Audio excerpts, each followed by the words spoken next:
এ দুনিয়াদার পাগল, কোন দুনিয়ার পাগল হইছ? মস্তে আশিক মস্তে মাশুক বাদশাহ মাল পীরে মস্তে জিরে মস্তে শাইখ দর আসরার দুনিয়ার ভিতরে যত মানুষ বিচরণ করে সব কিন্তু পাগলের দল। বাজান, কেউ বা পীর হওয়ার জন্য পাগল, কেউ বা ইমাম হওয়ার জন্য পাগল, কেউ বা মুফতি হওয়ার জন্য পাগল, কেউ বা মুহাদ্দিস হওয়ার জন্য পাগল, কেউ বা মেম্বার হওয়ার জন্য পাগল, কেউ বা চেয়ারম্যান হওয়ার জন্য পাগল, কেউ বা এমপি হওয়ার জন্য পাগল, কেউ বা মন্ত্রী হওয়ার জন্য পাগল, কেউ বা বেশি ধনী হওয়ার জন্য বাড়ি করার জন্য পাগল, কেউ বা সুন্দরী মেয়ে বিবাহ করার জন্য পাগল, কেউ বা গাড়ি কেনার জন্য পাগল। আর একদল মানুষ দুনিয়ায় বিচারণ করে, তারাও কিন্তু একদল পাগল, তারা কিন্তু আমার মাওলার পাগল।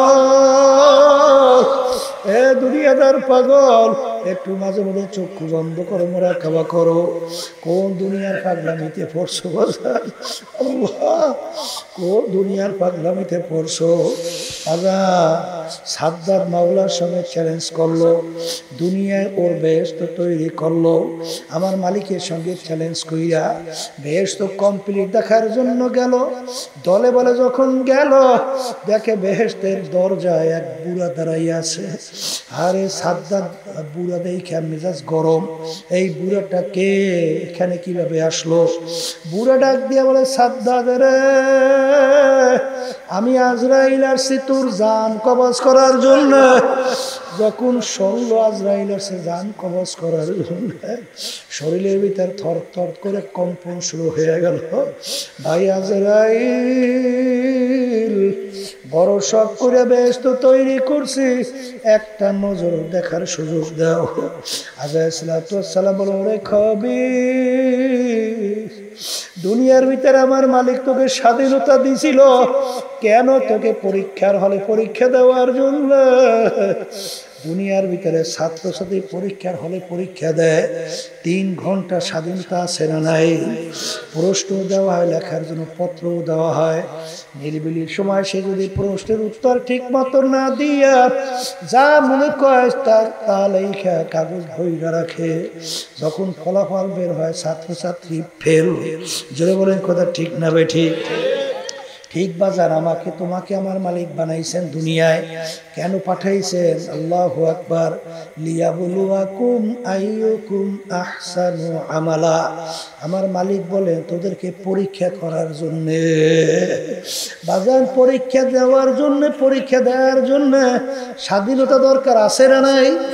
এই জন্য রাব্বুল আলামিন কোরআনুল কারীমের ভিতরে বলেন, আমহিলহুম রুয়াইদা, আমি তোদেরকে স্বাধীনতা দান করলাম। কেন? পরীক্ষার হলে পরীক্ষা দেওয়ার জন্য। কে আমার হুকুম অনুযায়ী চলো, কে আমার হুকুমের বিরুদ্ধাচারণ করো, এইটা দেখার জন্য তোদেরকে আমি স্বাধীনতা দান করলাম। তুই যদি আমার হুকুমের বিরুদ্ধাচারণ করো, তোকে এই দুনিয়ায় স্বাধীনতা পরীক্ষার ফলে আমি তোকে কিছু বলবো না, কারণ আমি যদি তোকে বলি তাহলে তোর স্বাধীনতা পরীক্ষার হল থাকে না। জোরে বলেন কথা ঠিক না বে ঠিক? কিন্তু মনে রাখিস, কুল্লু নাফসিন যায়িকাতুল মাউত, তোদের প্রত্যেকের মুখের ভিতরে আমি মৌতের বর্ষি লাগাইয়া ছাইরা দিছি।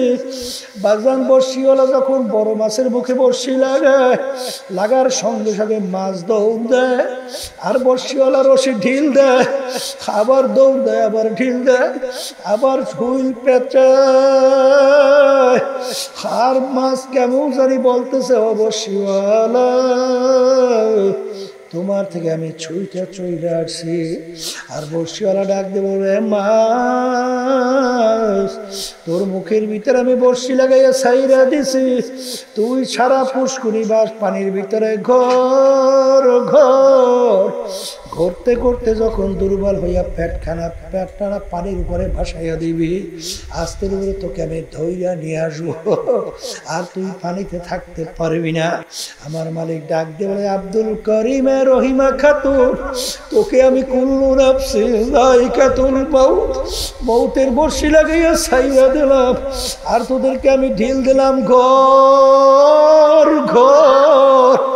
ঘুরতে ঘুরতে যখন তুই হায়াতের বেড়া পার করবি, যখন তুই মৌতের বিছানায় তোর পেটখানা ভাসাইয়া দিবি, আমার আজরাইল যখন তোর বাড়ির দরজায় সিটি বাজাইয়া বলবে, যত ডাক্তার কবিরাজ তোকে চেষ্টা করুক না কেন, যত স্যালাইন ইঞ্জেকশন পুশ করুক না কেন, রাখতে কিন্তু আর পারবে।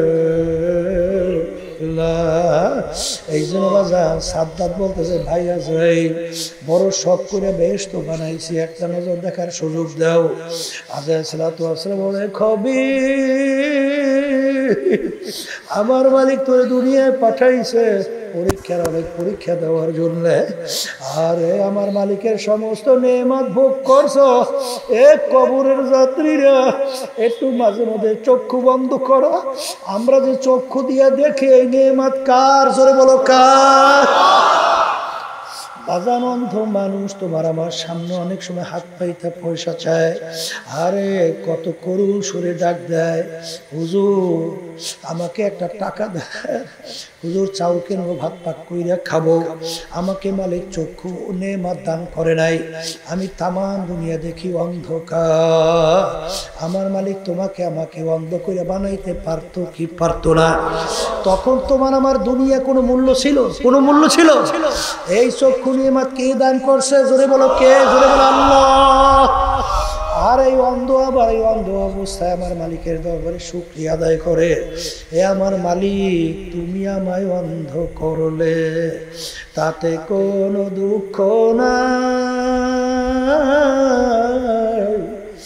অন্ধকারের মাঝে আমার মাশূক তোমায় যেন আমি তালাশ করে পাই।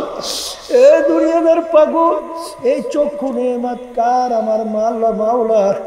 জবান দিয়া কথা বলি নেয়ামত কার? আজান কত বোবা মানুষ তোমার আমার সামনে আউল করে চিল্লায়, ওর বুকে কত জ্বালা, ওর মনের ভাব প্রকাশ করতে পারে না। আমার মালিক তোমাকে আমাকে কথা বলার শক্তি দান করলেন, আল্লামাহুল বায়ান। আজকে এই জবান দিয়া নেতাকে ডাকো, নেতা তোমার ডাকে খুশি হয়। আজকে বাপ মাকে ডাকো, বাপ মা খুশি হয়। বন্ধুকে ডাকো, বন্ধু খুশি হয়। আমার মালিক তাকাইয়া তাকাইয়া বলে, ইন্নাল ইনসানা লিরাব্বিহি লাকানুত, মানুষ বড় নেমো খারাপ, আমি তোর বিচার চাইয়া চাইয়া দেখি। যেই জবান দিছিলাম আমি মাওলা, এই জবান দিয়ে তোর বন্ধুকে ডাকছ, তোর মা বাপকে ডাকছ, সবাই খুশি। ওই জবান দিয়ে যদি তুই একবার আমাকে আল্লাহ কইয়া ডাক দিতি, আমার কুদরতি কলিজারা ঠান্ডা হইয়া যাইত। কিন্তু আজকে সব ডাক আর আমি মাওলা তোর কাছে পর হইয়া গেল। আমার মালিককে তুই একবার ডাকার সুযোগ পাইলি না। এ বন্দা বান্দিস, মনে রাখিস কবি কেমন জানি আল্লাহর ভাষায় বলে, যখন তোমার কেউ ছিল না তখন ছিলাম আমি, এখন তোমার সব হয়েছে পর হয়েছি আমি। হে বন্দাবান্দি মনে রাখিস, আবার যখন তোমার কেউ রবে না তখন রব আমি।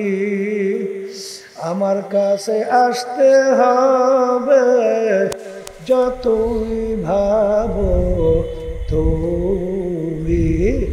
এ দুনিয়াদার পাগল, আমি যখন আমার মায়ের পেটে ছিলাম, তখন এই মায়ের পেটের ভিতরে দুনিয়ার কে তোমার আপন ছিল? জোরে বলো কে? জোরে বলো কে? না তোমার বন্ধু, না তোমার দলের নেতা নেত্রী। আজকে দুনিয়া দলের নেতা নেত্রী বন্ধু চিনল, আর আমার মালিক যদি ইচ্ছা করত তোমার আমার মায়ের গর্ভের ভিতরে আমাদের গন্ধ করে বানাইতে পারতো কি পারতো না? আরে ল্যাংরা খুঁড়া করে বানাইতে পারতো কি পারতো না? আমার মালিক তোমাকে আমাকে ফি আহসানি তাকওয়িম কত সুন্দর সুরাতের একটা মানুষ তৈরি করলো। এই নেয়ামত কার? বলো কার? আরে কত বড় লোক আমাদের কাছে সন্তানদেরকে নিয়ে আসে, বাপের চোখ দিয়ে পায় না ভাইয়া ভাইয়া পরে, আর বলে হুজুর এই সন্তানটার জন্য একটু দোয়া করেন। ওদিকে বাপে কান্দে, ব্যাপার কি? বলে হুজুর আমার মালিক ওকে প্রতিবন্ধী বানাইছে। বাপের আফসোস, বাজার আমার মালিক তোমাকে আমাকে প্রতিবন্ধী বানাইতে পারতো কি পারতো না? তোমাকে আমাকে আমার মালিক এত সুন্দর ব্রেন দান করলো। এই নেয়ামত কার? জোরে বলো কার? কার? এই কপাল পোড়ারা তুই চিন্তা কইরা দেখ, দুনিয়ায় যাহা কিছু আমরা ব্যবহার করে বাইচে আছি সব নেয়ামত কার? আবার জোরে বলো কার? আসাইল ডাক দিবেন, ওরে খবিস আমার মালিকের সমস্ত নেয়ামত ভোগ করি আমার মালিককে তুই চেনো নাই। আমার মালিকের সঙ্গে চ্যালেঞ্জ কইরা বেহেশত বানাইছ। আমার মালিক হুকুম দেছে ইযা জাআ আজালুহুম লা ইস্তাখিরুনা সাআতান ওয়ালা ইস্তাকদিমুন। ওরে খবিস তোর হায়াতের বেড়া শেষ। আমার মালিকের হুকুম হয়েছে তোকে ধৈর্য নেওয়ার জন্য, এক সেকেন্ড আগে পরে হবে না। এই কথা বইলা যখন রুহুটাকে খপ কইরা টান দিয়া ধইরা নিয়ে গেল, সাদ্দাদের ধরটা জমিনে পইরা রইল, আর ক্ষমতা নাই। এই জন্য আমার ভাইদেরকে বলবো, পর্দারে মা বোনদেরকে বলবো, মনে করছেন আমরা হুজুররা কিছু বুঝি না। বাজান বইজা শুই নাই কিন্তু টুপি মাথায় রাখছি, বইজা শুই নাই কিন্তু দাড়ি রাখছি, বইজা শুই নাই কিন্তু লম্বা জামা গায়ে দিছি, বইজা শুই নাই আল্লাহর ফজলে পর্দা করি, বইজা শুই নাই কিন্তু হারাম হালাল তমিজ পার্থক্য করে খাই চলি, বইজা শুই নাই কিন্তু সুন্নাত তরিকার উপরে চলি। কারণ ভালো করে চিন্তা ভাবনা কইরা দেখছি কোরআনুল কারীম কিন্তু সত্য। আর ওই কোরআনুল কারীমের ভিতরে আমার মালিক বেনমাজি যারা ঠিক মতো 5 ওয়াক্ত নামাজ পড়ে না, বেপরদায় যারা চলে তাদের ব্যাপারে, হারামখোর যারা হারাম হালাল তমিজ পার্থক্য করে খায় না চলে না, মিথ্যাবাজ যারা মিথ্যা বলে জুলুম করে, আর এক কথায় রোজা ঠিক মতো রাখে না, ধনী হয়েছে হজ যাকাত আদায় করে না, এক কথায় আমার মালিকের হুকুম অনুযায়ী চলে না, ভালো করে যাই না রাখি। কোরআনুল কারীমের ভিতরে আমার মাওলাদের ব্যাপারে যে আযাব ও গজবের ঘোষণা দিয়েছে, এই এক সেকেন্ডে আযাব সহ্য করার শক্তি দুনিয়ার কোন মানুষের নাই। এই আল্লাহর বান্দারা এরপর কত ঘটনা আমার মাওলা বাংলাদেশেও দেখায়। গত সফরে আমি কুড়িগ্রাম থেকে আসছি, চরমনের একজন মুজাহিদ ছিল, অনেকে ঘুঘু মুন্সি কইয়া ডাকতো, আসলে তার নাম ছিল বশিরউদ্দিন মুন্সি। বাজার তিনি দুনিয়ার থেকে বিদায় নিয়ে কবরে যাওয়ার পরে 32 বছর পরে নদীর ভাঙ্গলে যখন তার কবর ভাঙ্গা গেল, কাপড়ের কাপড় সহ লাশ তাজা বের হইয়া আসছে। অনেক জাতীয় পত্রিকায় ছবি সহ দিয়ে দিছিল, অনেকে দেখছেন না? দেখছেন না? বাজান কিছুদিন আগেও সেই কবর আমি জিয়ারত করে আসছি। বাজান রে, যত ঘটনা মাঝে মাঝে কবরের কাপড়ের কাপড় সহ তাজা দেখা যায়, নেককার পরহেজগার আল্লাহওয়ালা সারা দেখা যায় না। আবার কত কবরে আযাব দেখা যায়, আর কত কবরে সাপ দেখা যায়, কত কবরে নাফরমানের চেহারা শুয়ারের চেহারা হইয়া ফুইয়া যায়, কত নাফরমানের জিহ্বাটা টাইনা বিস্তার পর্যন্ত ঝুলাইয়া রাখছে। যত দুর্ঘটনা মাঝে মাঝে কবরে দেখা যায়, বেনামাজি, হারামখোর, সুদখোর, ঘুষখোর, জুলুমবাজ সারা কিন্তু দেখা যায় না। এই জন্য আমার ভাইদেরকে বলবো, পর্দালে মা বোনদেরকে বলবো, বাজান দুনিয়া কিন্তু শান্তির জায়গা না। আর দুনিয়া দারুল মেহনে ওয়াল বালা, বালা মুসিবতের জায়গা, কষ্ট ক্লেশের জায়গা। এখানে কেউ শান্তি তালাশ করলে কেউ কোনোদিন পায় নাই, কেউ কোনোদিন পাবে না। এই গরম, এই ঠান্ডা, এই শত্রু মিত্রুর কোনো অভাব নাই, এই রোগ ব্যাধির কোনো শেষ নাই। ছেলে কথা শোনে না, মেয়ে কথা শোনে না। বর্তমানে বাংলাদেশের ভিতরে শতকরা প্রায় 92 জনের মতো মুসলমান বসবাস করে। এই বাংলাদেশের ভিতরে মুসলমান সন্তানদের দলের মতের অভাব নাই। কিন্তু আমি যদি জিজ্ঞেস করি, আমরা যারা মুসলমান দাবি করি, আমাদের সবাই আল্লাহ এক না ভিন্ন? এই রসুল নবী এক না ভিন্ন? কোরআনুল কারীম হাদিস এক না ভিন্ন? সব যদি এক হয় তাহলে এত ডিভাইডেড এবং বিভিন্ন দল কে বানাইলো, কিভাবে হইল, এটা বোঝা লাগবে। আল্লাহ রসুল সাল্লাল্লাহু আলাইহি ওয়াসাল্লাম প্রায় 1500 বছর আগে সাহাবায়ে কেরামদেরকে লক্ষ্য করে বলছিলেন, আমার সাহাবারা, আমার আগের নবীর উম্মতদের ভিতরে 72-71টা দল ছিল, আমার উম্মতদের ভিতরে 73টা দল হবে। কয়টা দল? এখানে আল্লাহ রসুল বলছেন আমার উম্মতে 73 দল হবে। এই 73 দল কিন্তু হিন্দু, খ্রিস্টান, ইহুদি, বৌদ্ধ, অন্যান্য ধর্ম অবলম্বী, এরা মিলে কিন্তু 73 দল না। যারা আল্লাহ রসুলকে নবী মানে, আল্লাহর উপরে ঈমান আনছে, এদের ভিতরে দল হইবে কয়টা? 73 দল।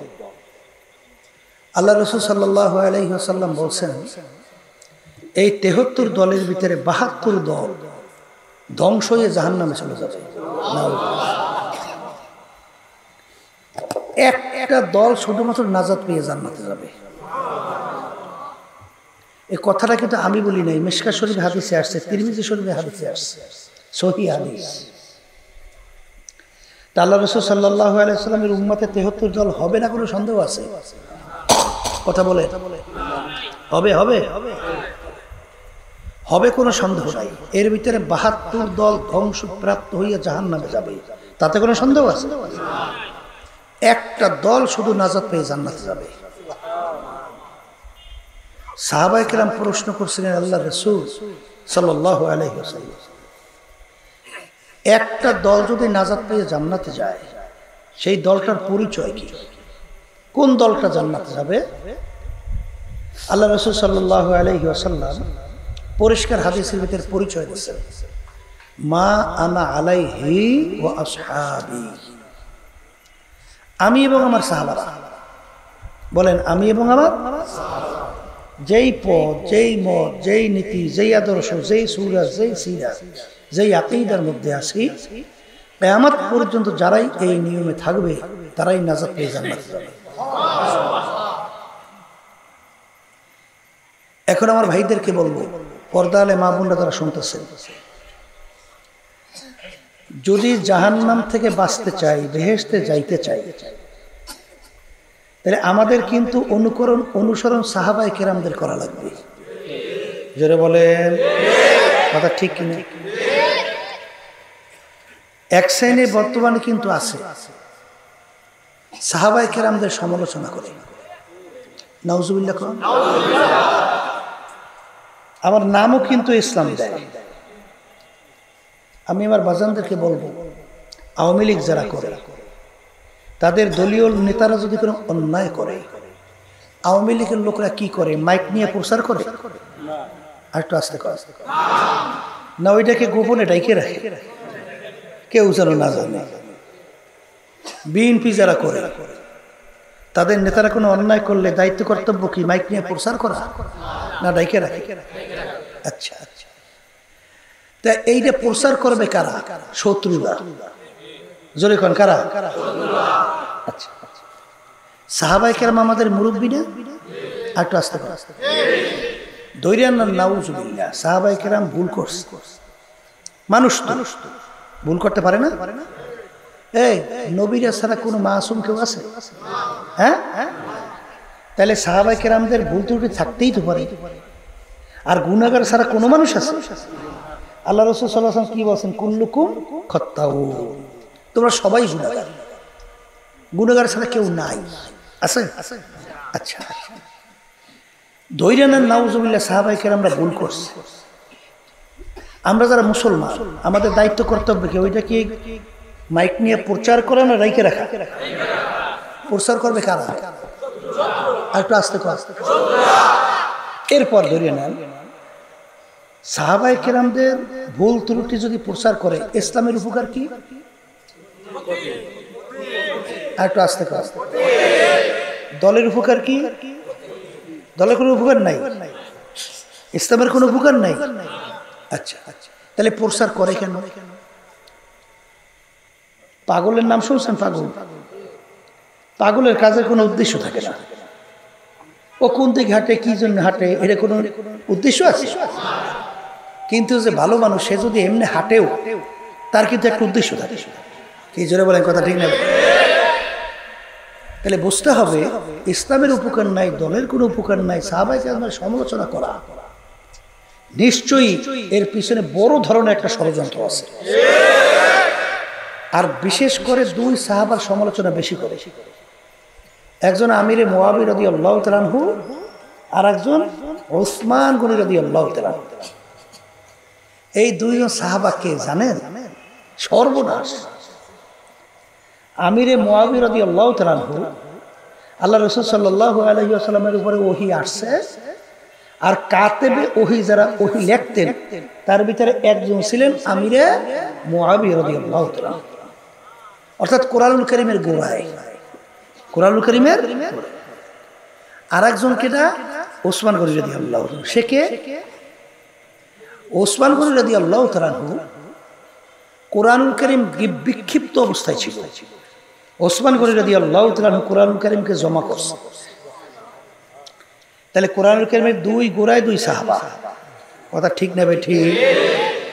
ওসমান গনি রাদিয়াল্লাহু তাআলা কে? আল্লাহ রাসূল সাল্লাল্লাহু আলাইহি ওয়াসাল্লামের জামাতা, ঠিক না? তার এক মেয়েকে বিবাহ দিয়েছিল। তিনি ইন্তেকাল করার পরে আল্লাহ রাসূল সাল্লাল্লাহু আলাইহি ওয়াসাল্লাম তার আরেক মেয়েকে বিবাহ দিয়েছে। এই জন্য তাকে বলা হয় জিন নূরাইন, দুই নূরের অধিকারী, কথা ঠিক না ভাই? ঠিক। এরপরে ওসমান গনি রাদিয়াল্লাহু তাআলা কে? আল্লাহ রাসূল সাল্লাল্লাহু আলাইহি ওয়াসাল্লাম বলেন, বেহেশতের ভিতরে সবার একজন দোস্ত থাকবে, সঙ্গী থাকবে, বন্ধু থাকবে। রফিকি ফিল জান্নাতি ওসমান, আমার সঙ্গী হবে বেহেশতের ভিতরে ওসমান গনি। সুবহানাল্লাহ। এখন দুই সাহাবার সমালোচনা বেশি করে। কোরআনুল কারীমের দুই গোড়ায় দুইজন, একজন কাতেবে ওহী আর একজন কোরআনুল কারীম জমা করছে। আচ্ছা, এই দুইজন যদি বলতে বলতে খারাপ প্রমাণ করা যায়, এক পর্যায়ে বলবে যে কোরআনুল কারীমে ঠিক না, কোরআনুল কারীমে এই সব দুষ্ট লোকেরা তাদের মত ঢুকিয়ে দিয়েছে। নাউজুবিল্লাহ মিন যালিক। দুষ্ট লোকের কাম কি? দুষ্টামি না ভালো কাজ করা? আর একটু আসতে পারে। তাহলে লোক দুইটা ভালো ছিল না, তাদের মাধ্যমে কোরআনুল কারীম আমাদের কাছে আসছে। তাহলে লোক দুইটা যেহেতু ভালো ছিল না, তাহলে দুষ্ট লোকের কাজ হলো দুষ্টামি। তাহলে ওরা তাদের মত দুষ্টামি কোরআনুল কারীমের ভিতরে ঢুকিয়ে দিয়েছে।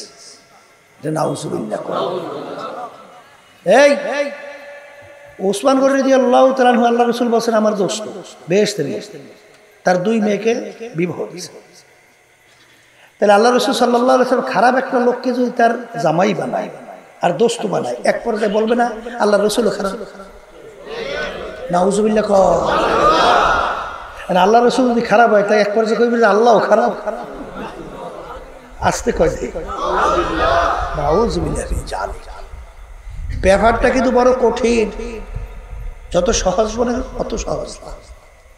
আমার বাজানদেরকে বলবো, ধৈর্য নেন, সাহাবায়ে কেরাম ভুল করছে, কিন্তু আল্লাহ রাব্বুল আলামিন তাদেরকে মাফ কইরা সার্টিফিকেট ঘোষণা করছে।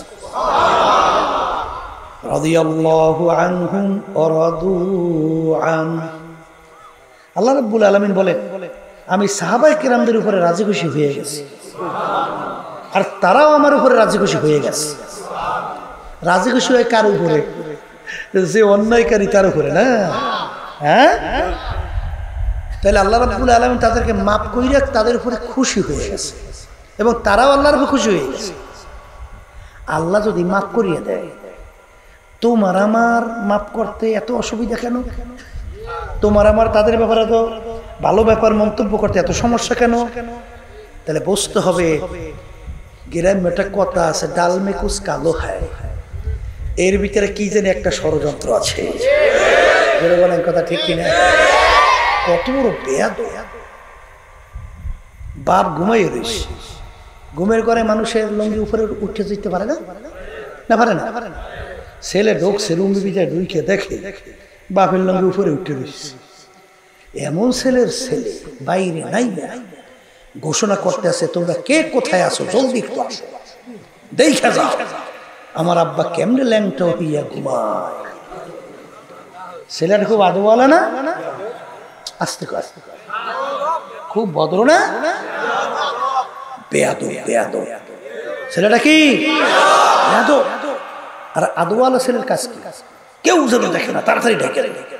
এই জোরে বলেন কথা ঠিক নেবে?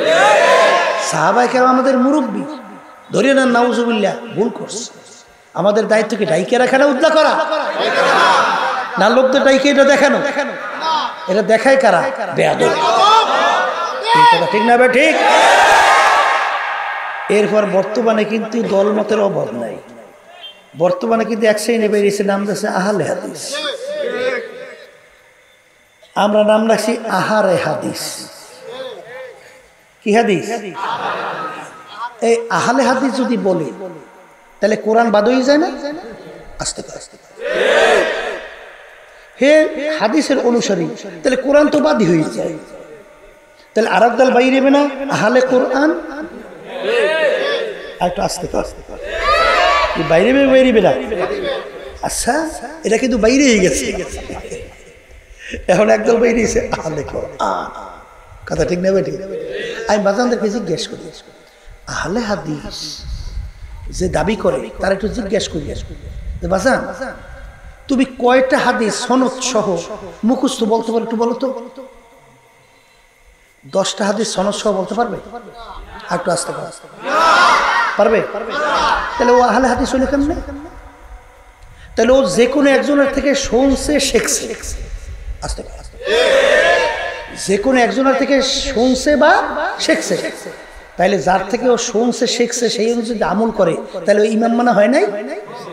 আস্তে কথা বলে বুঝুন নাই? হ্যাঁ, তাহলে তাকে মুরব্বী মানা হয় নাই? আমি আমার বাজানদেরকে বলবো, তোমরা যাকে মুরব্বী মানছো, যার থেকে শিখছো, তাদের কয়টা হাদিস মুখস্থ আছে? 10 খান হাদিস সনদ সহ বলার শক্তি আছে? আর একটু আসতে পারে। আর আমরা যাকে ইমাম মানি, ইমামুল আযম আবু হানিফা রাহমাতুল্লাহি আলাইহি, তার শুধুমাত্র 6 থেকে 7 লক্ষের মতো হাদিস তার শুধু মুখস্থই ছিল। কথা বোঝেন বাংলাদেশ? শোনেন, ইমাম করেন। ইমামুল আযম যেমন নাকি হাদিসের ভিতরে আসছে, বুকের ভিতরে হাত বাঁধা, এই হাদিস সহিহ। হাদিস কি সহিহ মানে সঠিক। আবার নাভির নিচে হাত বাঁধা, এটাও হাদিস কি সহিহ, এটাও সঠিক। আচ্ছা, এখন আপনি 2 হাদিসের আমল কেমনে করবেন নামাজের মধ্যে? একবার নাভির নিচে হাত বাঁধবেন, আর একবার কি এরকম নামাজ পড়বেন না? 2 হাদিস তো সহিহ। এখন নামাজ পড়বেন কেমন? হাত বাঁধা হাদিস তো বুকে আছে না? আবার নাভির নিচে হাত বাঁধার হাদিসও আছে। এখন আপনি আমল করবেন কেমন? এইটা সমাধানের জন্য ইমাম লাগবে। আস্তে আস্তে কি লাগবে? ইমাম লাগবে। এখন ইমাম আবু হানিফা রাহমাতুল্লাহি আলাইহি এই 2 হাদিসের তাতবিক কিভাবে দিয়েছেন? মহিলাদের সতর্কতায় বুক আস্তে আস্তে, আর ছেলেদের সতর্কতায় নাভির নিচ, কথা হয় না। তাহলে এখন মহিলারা নামাজের ভিতরে হাত বাঁধবে বুকের উপরে, আর পুরুষরা হাত বাঁধবে নাভির নিচে। কথা ঠিক না বেঠি? আচ্ছা, এখন এই হাদিসের সমাধান দিতে হইবে যার তো হাদিস সব জানা লাগবে। ইমামুল আজম আমন রহমতুল্লাহ তিনি কিন্তু তাবি ছিলেন। কি ছিলেন? তাবি বুঝে সাহাবাই কেরামদেরকে দেখছে। তাই যে সাহাবাই কেরামদেরকে দেখছে, সে আল্লাহ রাসূল সাল্লাল্লাহু আলাইহি ওয়াসাল্লাম সমস্ত আমল সাহাবাই কেরামদের ভিতরে ছিল। আমল মানে কাজ। জোরে বলে কথা ঠিক না বেঠি? ওরে কপাল করা আহলে হাদিস দাবি করে। শোনেন, আসলে মূল ব্যাপার হলো, দেখবেন সিংহভাগ আহলে হাদিস দাবিদার তারা প্যান্ট পরে না, ফুল প্যান্ট দেখেন নাই মনে হয়? ফুল প্যান্ট পরে, তাই ফুল প্যান্ট পরে কি টাকটুকির উপরে না নিচে পরে? তাহলে বুখারী শরীফে হাদিসে আসছে আল্লাহ রাসূল সাল্লাল্লাহু আলাইহি ওয়াসাল্লাম বলছেন, 3 প্রকার লোকদের দিকে কিয়ামতের ময়দানে আল্লাহ রাব্বুল আলামিন তার রহমতের নজরে তাকাইবে না। কয় প্রকার? আবার কোন এর ভিতরে 1 প্রকার লোক হলো যারা টাকলু গিরার নিচে কাপড় পরে। তাইলে তুমি বুকবাদার হাদিস আর নাবির নিচে হাদিস নিয়ে খুব পাগল হইছো, কিন্তু টাকলু গিরার নিচে কাপড় পরা তো সম্পূর্ণ হারাম। শরীয়তে কেউ এটাকে হালাল বলতে পারবে? মাকরু বলতে পারবে? সম্পূর্ণ হারাম। তাই তুমি হারাম আমল করতেছো, আর তুমি সমাজের ভিতরে ফিতনা সৃষ্টির জন্য তুমি এই ধরনের আচরণ করতেছো, বুঝতে হবে এর পিছনে কি জানি ষড়যন্ত্র আছে। গেছিলাম গোপালগঞ্জ, নাম শুনছেন? গোপালগঞ্জ, ও নাম তো শোনারই কথা। গোপালগঞ্জ কথা বুঝলেন? গোপালগঞ্জ একটা মসজিদ বানাইছে মুসল্লি ভাতা, মানে ওখানে মুসল্লিরা নামাজ পড়লে বলে টাকা দেয়। এই লামাযাবি এই আহলে হাদিসরা বানাইছে কি রে, মুসল্লিরা নামাজ পড়বে এটা তার দায়িত্ব, এটা তার উপরে ফরজ না? তুমি টাকা দেবা কেন? এই মসজিদের ভিতরে মুসল্লিরা নামাজ পড়লে টাকা দেয়, কত বড় ষড়যন্ত্র! অর্থাৎ মুসলমানদের ভিতরে ডিভাইডেড তৈরি করার জন্য ইহুদি নাসারা খ্রিস্টানদের এজেন্ট হিসেবে কাজ করতেছে। এইভাবে আমার বাজানদেরকে বলবো কত বড় ষড়যন্ত্র। সেখানে মুসল্লিরা নামাজ পড়বে, তোমার তো গরজ বাজ জায়গা, তুমি টাকা দেওয়ার ব্যাপার কি? হ্যাঁ, এ কি নামাজ পড়ছে তার ফরজ আদায় করছে, না তোমার টাকা নেওয়ার জন্য বদলা দিচ্ছে? আমরা কই বদলা, আপনারা কি করেন? ও বলছেন তো কামলা, নামাজ যাইয়ে কামলা দেছে না, তার হুকুম ফরজ আল্লাহর পালন করছে কোনটা? হ্যাঁ, তাহলে তুমি টাকা দাও, ঘটনাটা কি?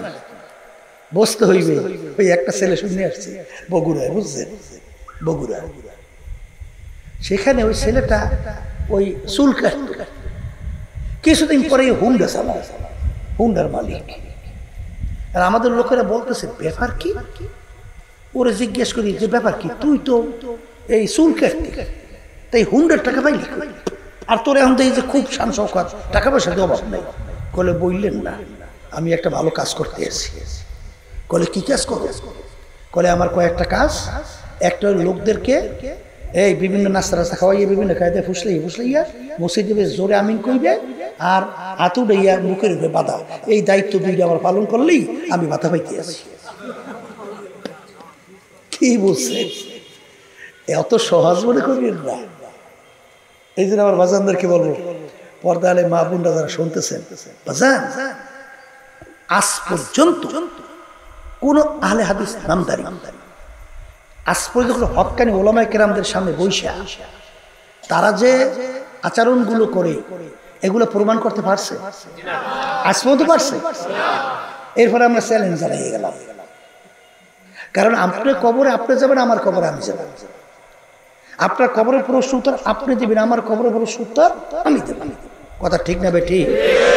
কিন্তু বাজান বই যে শুই না, মা আনা আলাইহি ওয়া আসহাবি, আমি এবং আমার সাহাবা যেই নীতি আদর্শের উপরে আছি, আল্লাহ রাসূল সাল্লাল্লাহু আলাইহি ওয়াসাল্লাম বলতেছেন যারাই এই নিয়মে থাকবে তারাই নাজাত পেয়ে জান্নাতে যাবে, আর বাকি 72 দল ধ্বংস হয়ে জাহান্নামে চলে যাবে।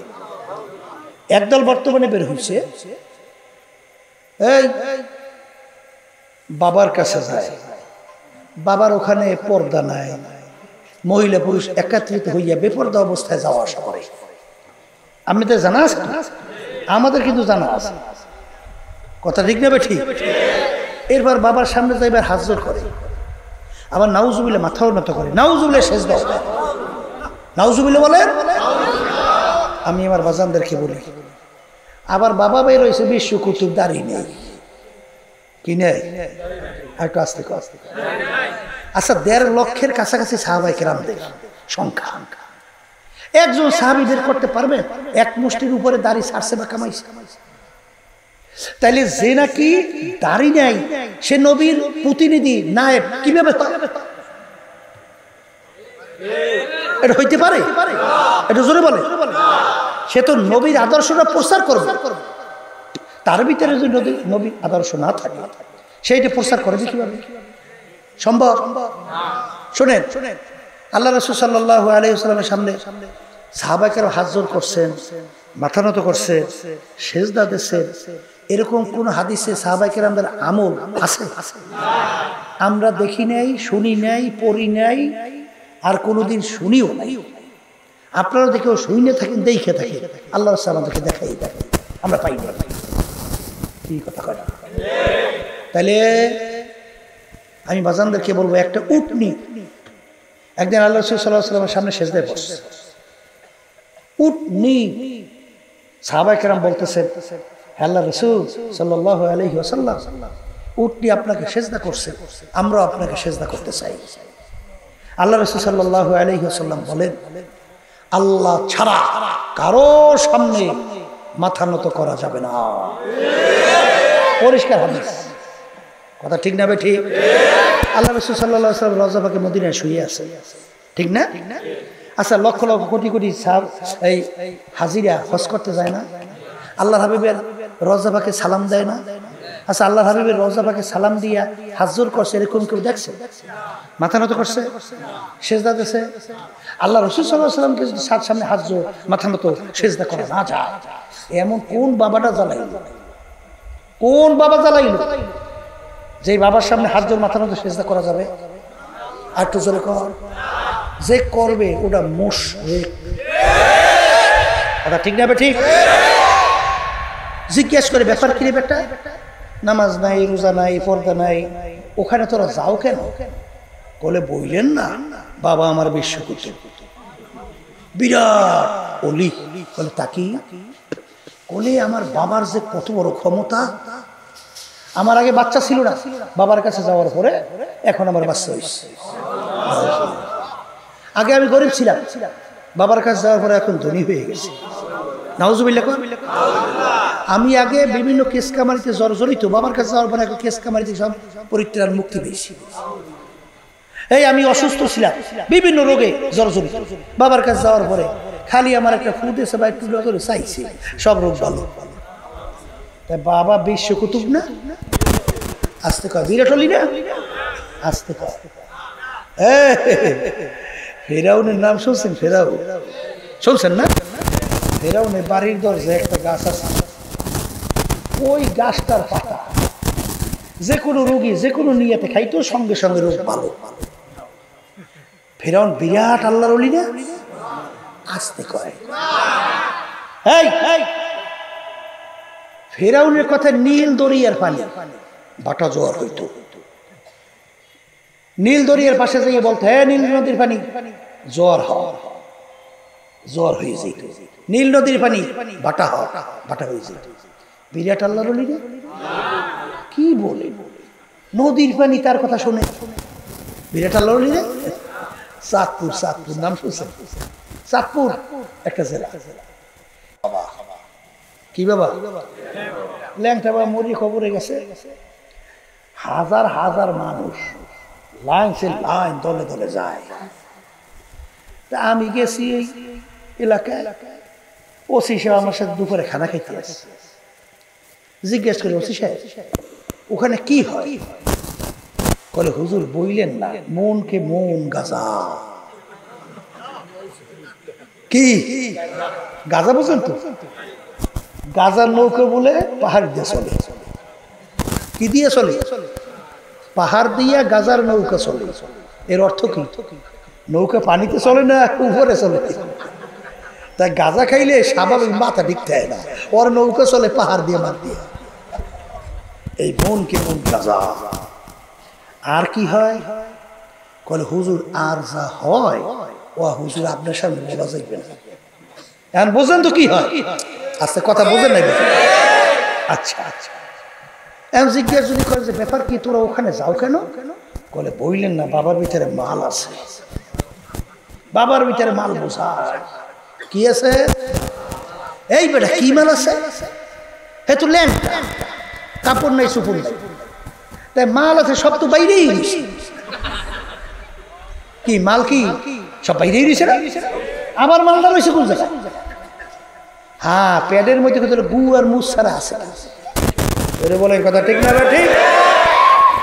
ঘর হাওয়া পে পড়তা है रातों दिन তরকে সুন্নত জুকার শয়তানগি। একটা মানুষ হাওয়ার উপর দিয়ে উইরা যায়, পানির উপর দিয়ে চটচট করে হাইটা যায়। ওর ভিতরে যদি সুন্নাত না থাকে, ও আল্লাহর ওলি তো দূরের কথা, ও একটা শয়তানের সাগরেদ। কি সাগরেদ?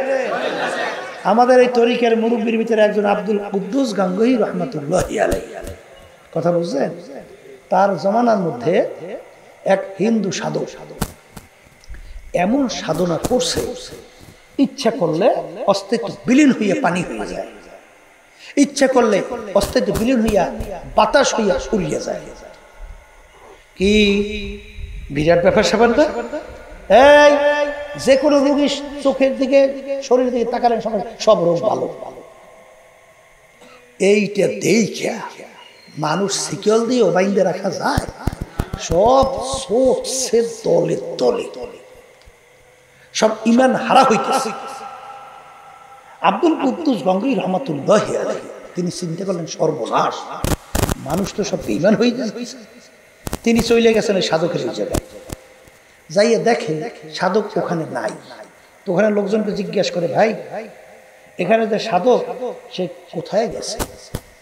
তো লোকেরা বলতেছে, হুজুর সাধক ওই যে ঘরটা দেখেন না, ওই ঘরটার মধ্যে আছে। বলে ঘরটার জানলা দরজা কোথায়? বলে হুজুর ঘরে কোনো জানলা দরজা নাই। কথা সাধক ওই ঘরের ভিতরে ঢোকে কিভাবে?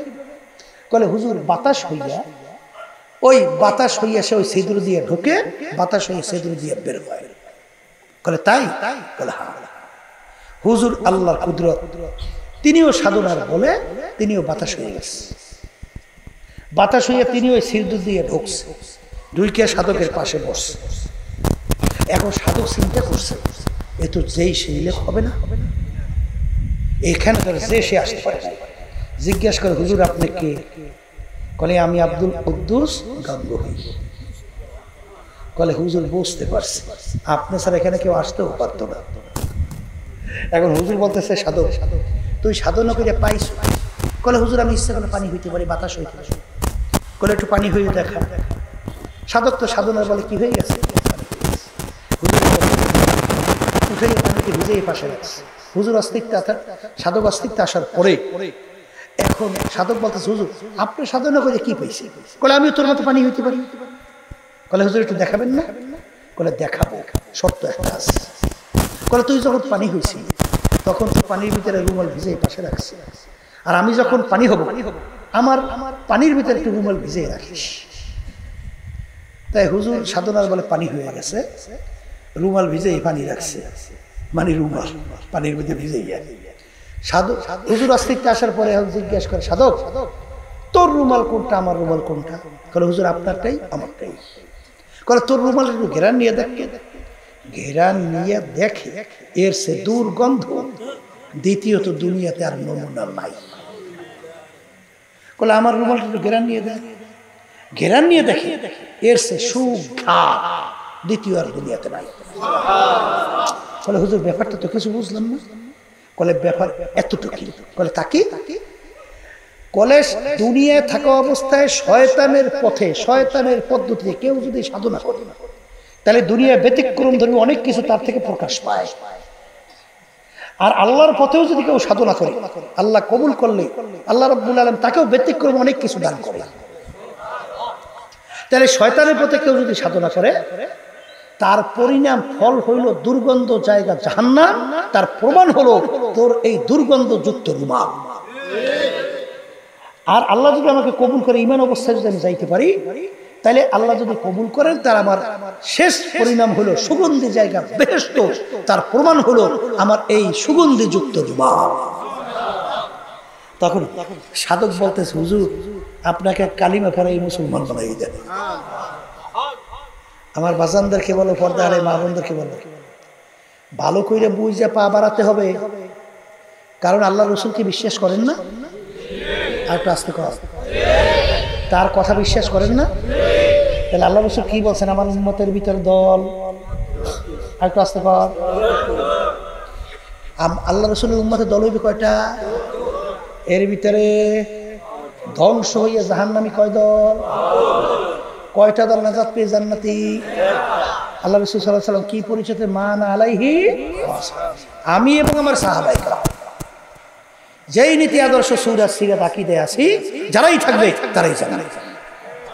এখন যারা বেহেশতে যাইতে চান, আমি বাজানদেরকে বলবো, পর্দালে মা বোনরা যারা শুনতেছেন, দেখেন আপনার আমল, আপনার কাজ সাহাবায়ে কেরামদের কাজের সঙ্গে মিলে কিনা। যদি মেলে জান্নাত, আর যদি না মেলে জাহান্নাম। আমার রূপে রাগ করছে, আর কাজটা কর। আমি বাজানদেরকে বলবো, কবরে যদি যাই কেউ পরিচয় দেন আমি সরৌনের মুরিদ, মাপ পাইবেন না? আর একটু আস্তে কর, পাইবেন? আচ্ছা, যদি কেউ পরিচয় দেন আমি ফুরফুরা, জৈনপুর, সারসিনার মুরিদ, মাপ পাইবেন? তাহলে আমি আটরশি, রাজারবাগ, দেওয়ানবাগ, সুরেশ্বর, চন্দ্রপাড়ার মুরিদ, মাপ পাইবেন? তাহলে আমি মাইজবান্ডার, তাও মাপ পাইবেন না। তাইলে আমি বিএনপির লোক, এইটা করে মাপ পাওয়া যেতে পারে। আচ্ছা, তো এইটাও পাওয়া যায় না, তাইলে মনে হয় যে আমি আওয়ামী লীগের লোক। এইটা বললে হয়তো বা কবর একটা ধরা কাঁচা ঘুষে ঘুষি একটা বোঝা পারা ফেরেশতা লাগে, হইতে পারে।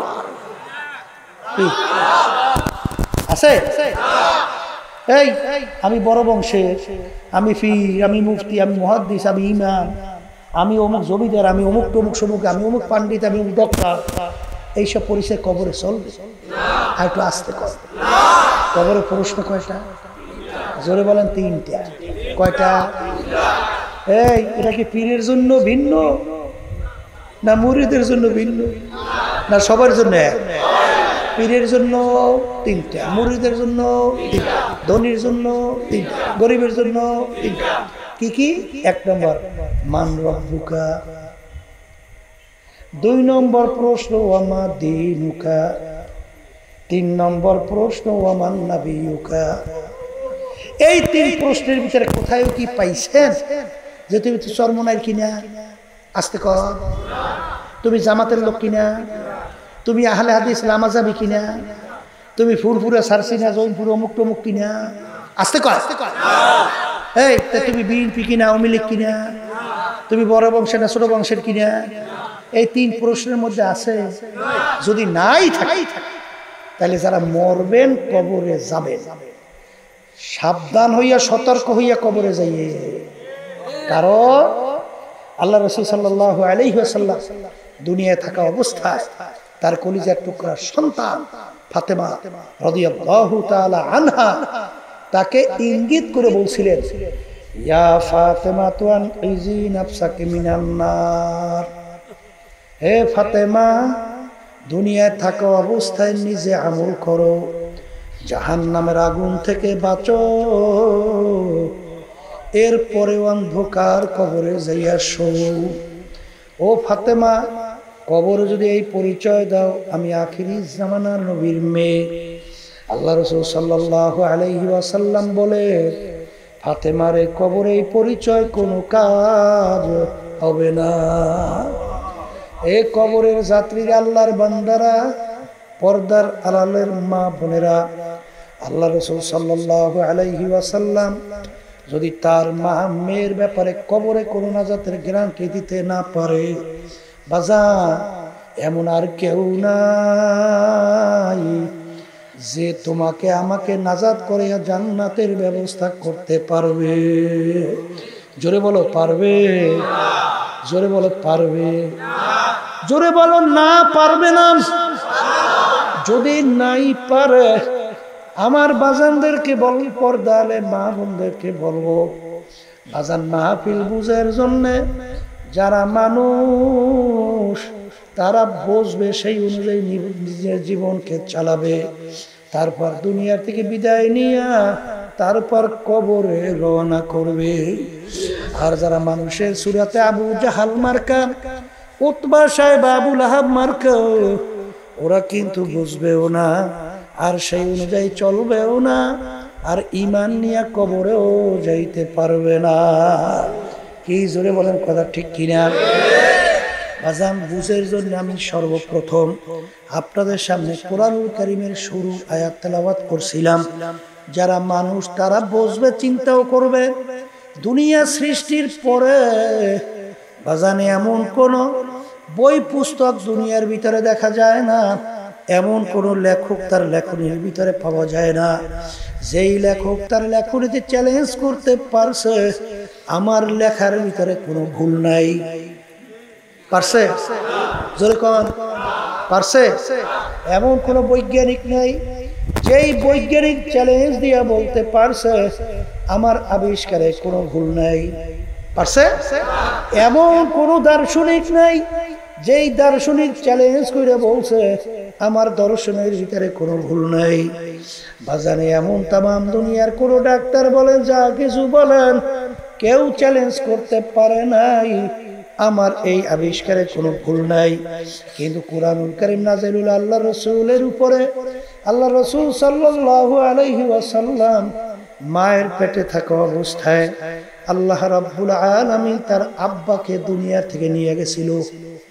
দুনিয়াতে আসার পরে বছর 6 বয়স আল্লাহ রাব্বুল আলামিন তার আম্মাকেও দুনিয়া থেকে নিয়ে গেল।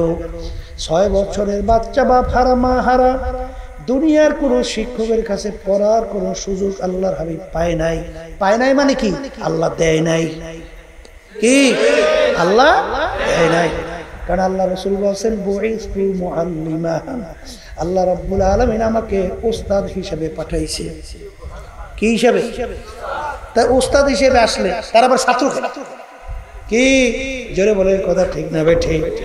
এ দুনিয়াদার পাগল, যারা দুনিয়ার পাগল হইছ, বাজান মাঝে মাঝে একটু চক্ষু বন্ধ করো, নিরিবিলি একটু মুরাকাবা করো, তারপর দুনিয়া থেকে বিদায় নিয়ে কবরে রওনা করো। কারণ দুনিয়ার কাজে কেউ যদি 5 বারও ঠগো, আবার ওই কাজের ভিতরে চেষ্টা করলে জিতবার কিন্তু আশা করা যায়। কিন্তু এই কবরের যাত্রীরা একবার যদি কেউ কবরে যাইয়া ঠইগা বসো, আর দ্বিতীয়বার দুনিয়াতে আইসা আপিল কইরা জিতবার কিন্তু আর আশা নাই। জোরে কেউ আছে? এ দুনিয়াদার পাগল আমার বাবারা, কোন দুনিয়ার পাগল হইরা কোন ক্ষমতার পিছনে পড়লা, কোন সম্পদের পিছনে পড়লা। মাঝে মাঝে একটু চক্ষু বন্ধ করো, মাঝে মাঝে একটু মুরাকাবা করো, তারপর বাজান তৈরি হইয়া কবরে রওনা করো।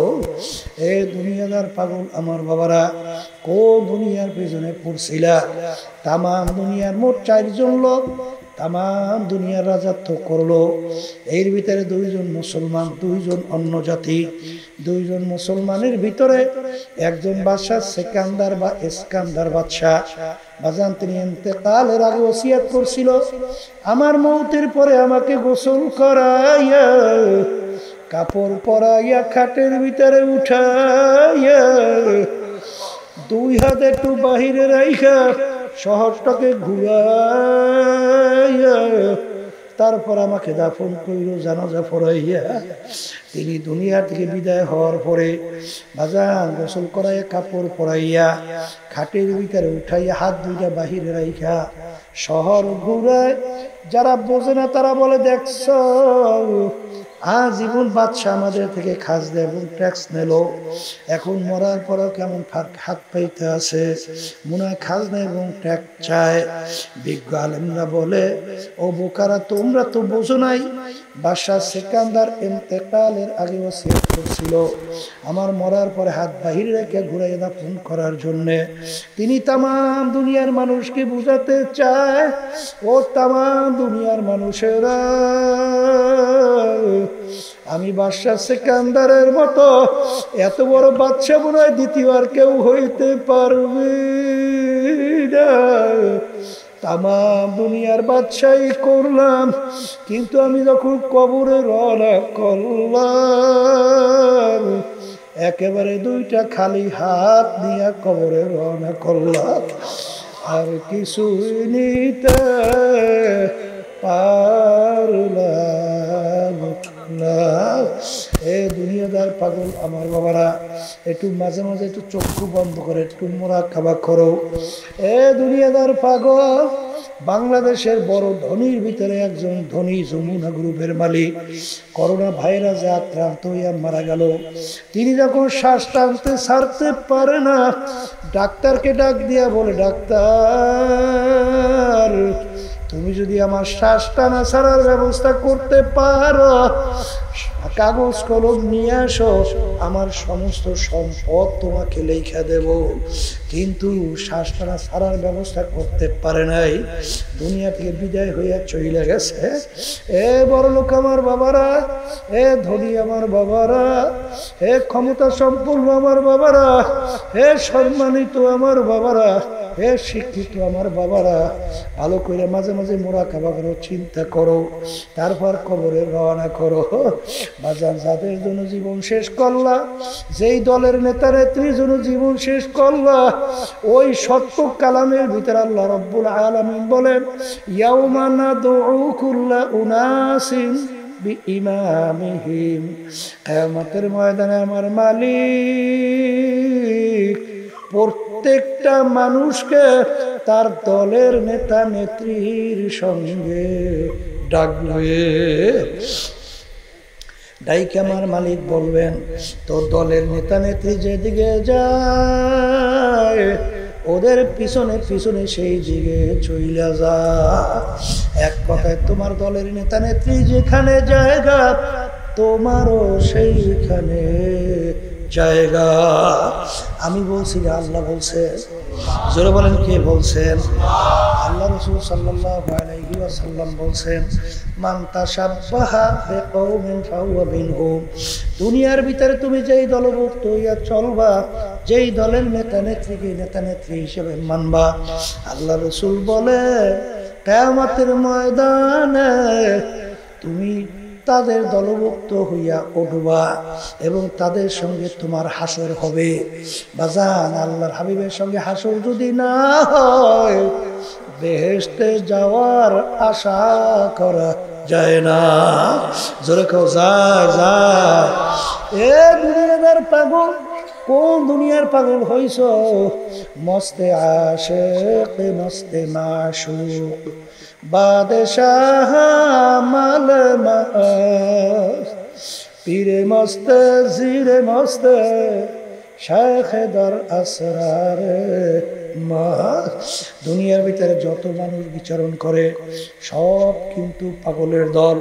বাজান, কেউ বা পীর হওয়ার জন্য পাগল, কেউ বা ইমাম হওয়ার জন্য পাগল, কেউ বা মুফতি হওয়ার জন্য পাগল, কেউ বা মুহাদ্দিস হওয়ার জন্য পাগল, কেউ বা মেম্বার হওয়ার জন্য পাগল, কেউ বা চেয়ারম্যান হওয়ার জন্য পাগল, কেউ বা এমপি হওয়ার জন্য পাগল, কেউ বা মন্ত্রী হওয়ার জন্য পাগল, কেউ বা বেশি ধনী হওয়ার জন্য বাড়ি করার জন্য পাগল, কেউ বা সুন্দরী মেয়ে বিবাহ করার জন্য পাগল, কেউ বা গাড়ি কেনার জন্য পাগল। আর একদল মানুষ দুনিয়ায় বিচারণ করে, তারাও কিন্তু একদল পাগল, তারা কিন্তু আমার মাওলার পাগল। এ দুনিয়াদার পাগল, একটু মাঝে মাঝে চক্ষু বন্ধ করো, মুরাকাবা করো, কোন দুনিয়ার পাগলামিতে পড়ছো? কোন দুনিয়ার পাগলামিতে পড়ছো? সাদ্দাত মাওলার সঙ্গে চ্যালেঞ্জ করলো, দুনিয়ায় ওর বেহেশত তৈরি করলো। আমার মালিকের সঙ্গে চ্যালেঞ্জ কইরা বেহেশত কমপ্লিট দেখার জন্য গেল। দলে বলে যখন গেল, দেখে বেহেশতের দরজায় এক বুড়া দাঁড়াইয়া আছে। আরে সাদ্দাত বুড়া দেখে মেজাজ গরম, এই বুড়াটা কে, এখানে কিভাবে আসলো? বুড়া ডাক দিয়া বলে, সাদ্দাত রে, আমি আজরাইল আসছি তোর জান কবজ করার জন্য। যখন শুনলো আজরাইল আসছে জান কবজ করার জন্য, শরীরের ভিতর থর থর করে কম্পন শুরু হয়ে গেল। ভাই আজরাইল, বড় শখ করে বেহেশত তৈরি করছি, একটা নজর দেখার সুযোগ দাও। আজরাইল সালাম বলো, রে খবীর, দুনিয়ার ভিতরে আমার মালিক তোকে স্বাধীনতা দিছিল, কেন তোকে পরীক্ষার হলে পরীক্ষা দেওয়ার জন্য। দুনিয়ার ভিতরে ছাত্রছাত্রী পরীক্ষার হলে পরীক্ষা দেয়, 3 ঘন্টা স্বাধীনতা আছে না নাই? প্রশ্ন দেওয়া হয়, লেখার জন্য পত্র দেওয়া হয়।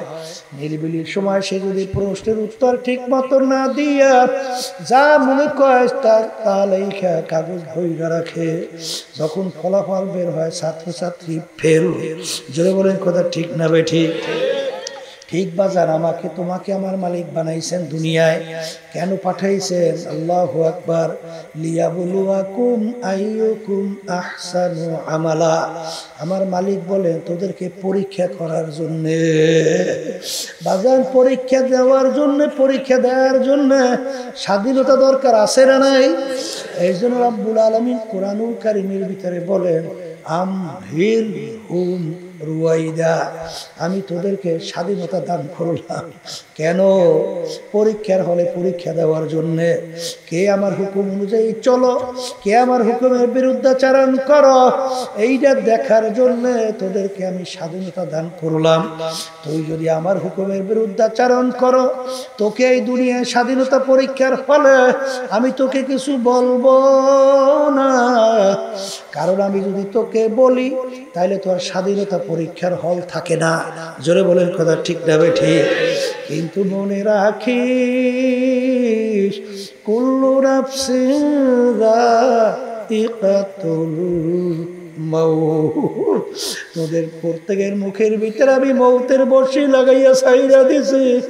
বাজান, বর্ষিওয়ালা যখন বড় মাছের মুখে বর্ষি লাগায়, লাগার সঙ্গে সঙ্গে মাছ দৌড় দেয়, আর বর্ষিওয়ালা রশি ঢিল দেয়, আবার দৌড় দেয়, আবার ঢিল দেয়, আবার হুইল পেঁচায়, আর মাছ কেমন জানি বলতেছে, ও বর্ষিওয়ালা,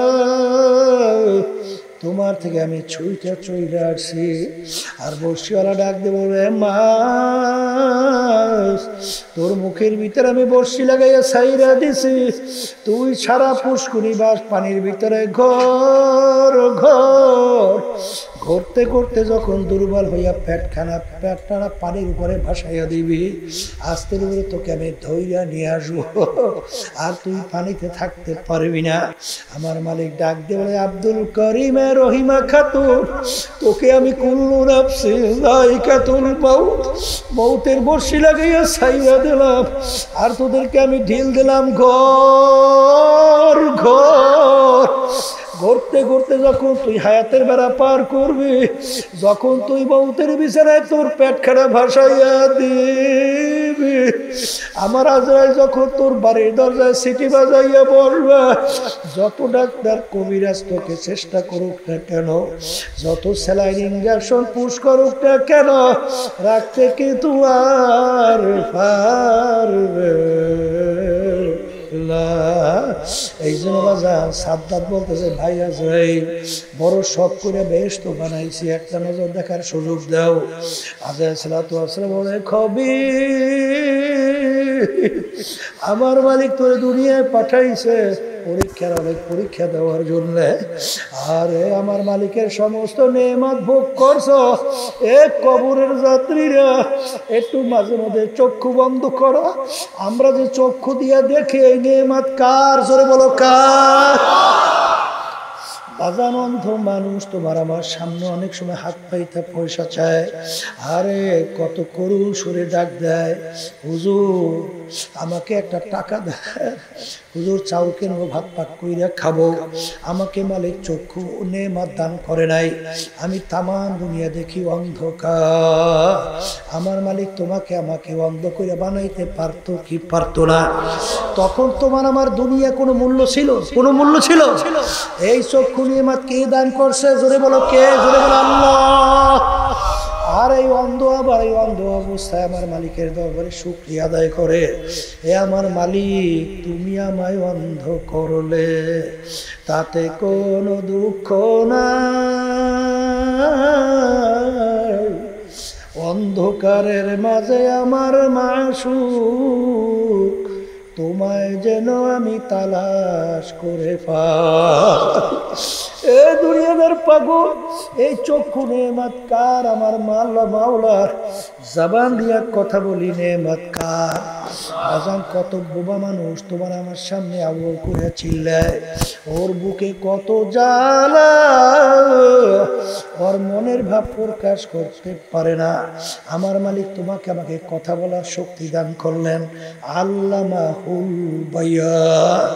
আজকে এই জবান দিয়া নেতাকে ডাকো, নেতা তোমার ডাকে খুশি হয়। আজকে বাপ মাকে ডাকো, বাপ মা খুশি হয়। বন্ধুকে ডাকো, বন্ধু খুশি হয়। আমার মালিক তাকাইয়া তাকাইয়া বলে, ইন্নাল ইনসানা লিরাব্বিহি লাকানুত, মানুষ বড় নেমো খারাপ, আমি তোর বিচার চাইয়া চাইয়া দেখি। যেই জবান দিছিলাম আমি মাওলা, এই জবান দিয়ে তোর বন্ধুকে ডাকছ, তোর মা বাপকে ডাকছ, সবাই খুশি। ওই জবান দিয়ে যদি তুই একবার আমাকে আল্লাহ কইয়া ডাক দিতি, আবার কুদরতি কলিজারা ঠান্ডা হইয়া যাইত। কিন্তু আজকে সব ডাক আর আমি মাওলা তোর কাছে পর হইয়া গেল। আমার মালিককে তুই একবার ডাকতে ডাকার সুযোগ পাইলি না।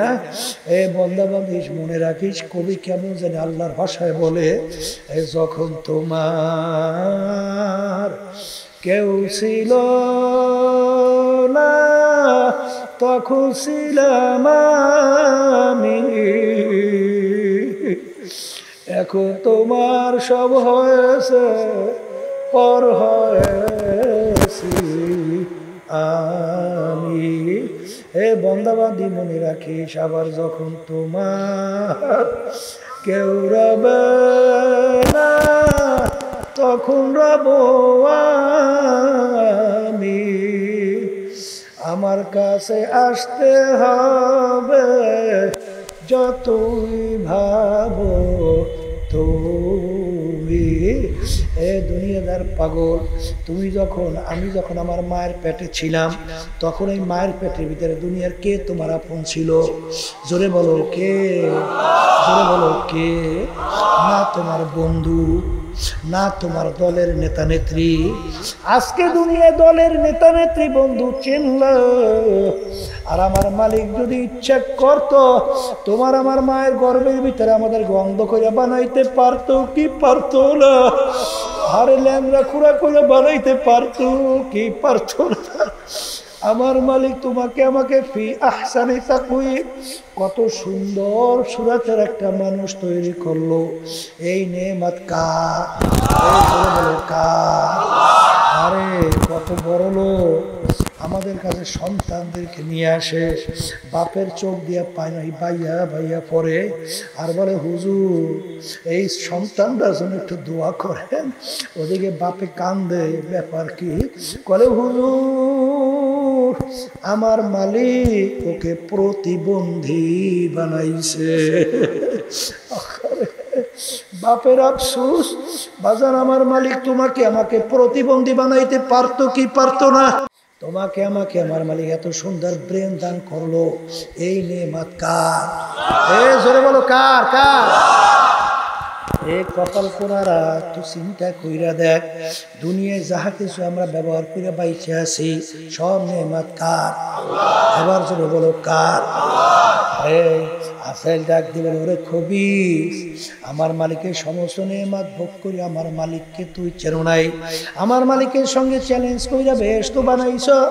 আমার মালিক হুকুম দেছে, ইযা জাআ আজালুহুম লা ইস্তাখিরুনা সাআতাও ওয়ালা ইস্তাকদিমুন। ওরে খবিস, তোর হায়াতের বেড়া শেষ, আমার মালিকের হুকুম হয়েছে তোকে ধৈর্য নেওয়ার জন্য, এক সেকেন্ড আগে পরে হবে না। এই কথা বইলা যখন রুহুটাকে খপ কইরা টান দিয়া ধইরা নিয়ে গেল, সাদ্দাদের দরজা জমিনে পইরা রইল, আর ক্ষমতা নাই। এই জন্য আমার ভাইদেরকে বলবো, পর্দারে মা বোনদেরকে বলবো, মনে করছেন আমরা হুজুররা কিছু বুঝি না। বাজান বইজা শুই নাই কিন্তু টুপি মাথায় রাখছি, বইজা শুই নাই কিন্তু দাড়ি রাখছি, বইজা শুই নাই কিন্তু লম্বা জামা গায়ে দিছি, বইজা শুই নাই আল্লাহর ফজলে পর্দা করি, বইজা শুই নাই কিন্তু হারাম হালাল তমিজ পার্থক্য করিয়া খাই চলি, বইজা শুই নাই কিন্তু সুন্নাত তরিকার উপরে চলি। কারণ ভালো করে চিন্তা ভাবনা কইরা দেখছি, কোরআনুল কারীম কিন্তু সত্য। আর ওই কোরআনুল কারীমের ভিতরে আমার মালিক বেনমাজি যারা ঠিক মতো 5 ওয়াক্ত নামাজ পড়ে না, বেপরদায় যারা চলে তাদের ব্যাপারে, হারামখোর যারা হারাম হালাল তমিজ পার্থক্য করে খায় না চলে না, মিথ্যাবাজ যারা মিথ্যা বলে জুলুম করে, আর এক কথায় রোজা ঠিক মতো রাখে না, ধনী হয়েছে হজ যাকাত আদায় করে না, এক কথায় আমার মালিকের হুকুম অনুযায়ী চলে না, ভালো করে যাই না রাখি। কোরআনুল কারীমের ভিতরে আমার মাওলাদের ব্যাপারে যে আযাব ও গজবের ঘোষণা দিয়েছে, এই এক সেকেন্ডে আযাব সহ্য করার শক্তি দুনিয়ার কোনো মানুষের নাই। এই আল্লাহর বান্দারা এরপর কত ঘটনা আমার মাওলা বাংলাদেশেও দেখায়। গত সফরে আমি কুড়িগ্রাম থেকে আসছি, চরমনের একজন মুজাহিদ ছিল, অনেকে ঘুঘু মুন্সি কইয়া ডাকতো, আসলে তার নাম ছিল বশিরউদ্দিন মুন্সি। বাজার তিনি দুনিয়ার থেকে বিদায় নিয়ে কবরে যাওয়ার পরে 32 বছর পরে নদীর ভাঙ্গলে যখন তার কবর ভাঙ্গা গেল, কাপড়ের কাপড় সহ লাশ তাজা বের হইয়া আসছে। অনেক জাতীয় পত্রিকায় ছবি সহ দিয়ে দিছিল, অনেকে দেখছেন না বাজান। কিছুদিন আগেও সেই কবর আমি জিয়ারত করে আসছি। বাজান রে, যত ঘটনা, মাঝে মাঝে কবরের কাপড়ের কাপড় সহ তাজা দেখা যায়, নেককার পরহেজগার আল্লাহওয়ালা সারা দেখা যায় না।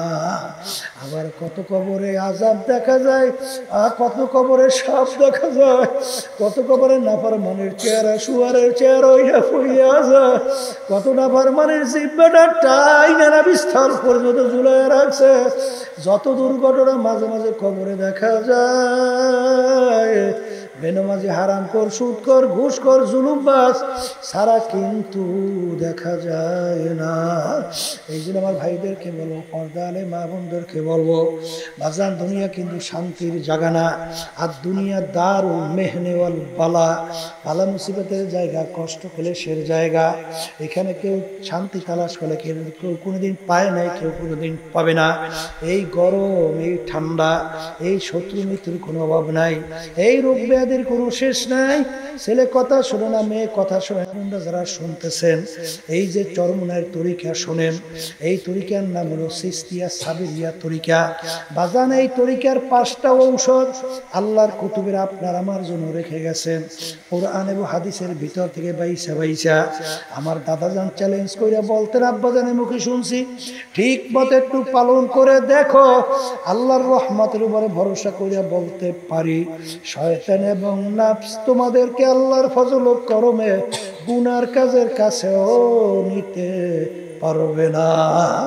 লক্ষ লক্ষ মানুষ এই ঔষধ পরীক্ষা করিয়া দেখছে, যার আগে নামাজ ভালো লাগতো না, এখন আল্লাহর ফজলে হুশ থাকতে, জীবন থাকতে নামাজ ছাড়ে না। আছে না নাই?